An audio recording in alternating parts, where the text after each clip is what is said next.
Gustong iharap ng prosekusyon bilang testigo si Mary Grace Piatos para sa impeachment trial ni Vice President Sara Duterte. Pati ang sinuntok doon na sheriff ng bise nakalista rin para maging witness. Narito po ang report ni Marian Enriquez. Mary Grace Piatos, ang kontrobersyal na pangalan na isa sa tumanggap umano ng confidential funds ni Vice President Sara Duterte, kasama sa pinapatestigo ng House Prosecution Panel para sa impeachment trial ni VP Sara. Ayon kay House Prosecutor Terry Ridon, si Mary Grace Piatos ang naging sentro ng kontrobersya, lalo't brand yan ng isang kainan at chicherya. Well, mahalaga po yung Mary Grace Piatos kasi nasa sentro siya. Nung pong kontrobersiya, nung pong paggamit ng confidential funds, no? Yung existence or non-existence po ni Mary Grace Piatos, yung pong smoking gun, kung talaga nga bang tama o mali, yung pong paggamit ng confidential funds.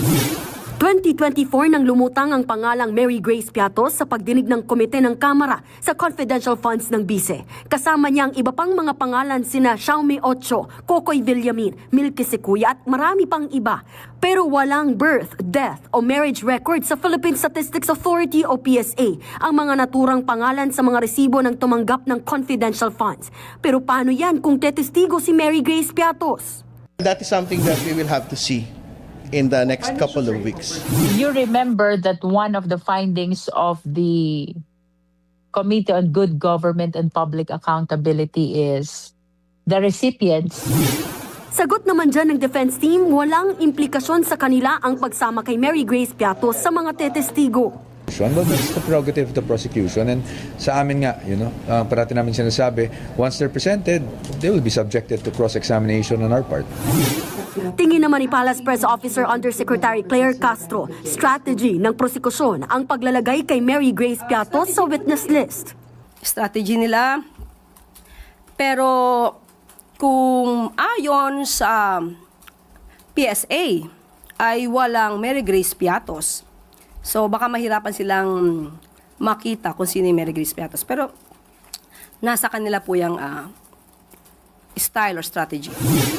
Kasama sa mga pinatetestigo para sa umano'y maling paggastos ng confidential funds ay ang mismong Chief of Staff ni VP Sara na si Attorney Zulaika Lopez. Kasama rin ang security officers ng bise na sina Colonel Raymond Lachica at Dennis Nolasco. Gusto ring ipatawag ng prosekusyon bilang testigo ang ilang opisyal ng DepEd at OVP at maging ang mga naging tagapagsalita ng bise na sina Attorney Reynold Monsayak at Michael Poa. Ilan pa sa nakita nating nasa listahan ng prosekusyon ay si Sheriff Abe Andres. Isa siya sa mga testigo ng prosekusyon para patunayan ang umano'y tendency ng bise na maging marahas o bayolente. Sa ilalim niya ng article na grave threat o yung pagtatangka ni VP Sara sa buhay ni na Pangulong Bongbong Marcos at First Family.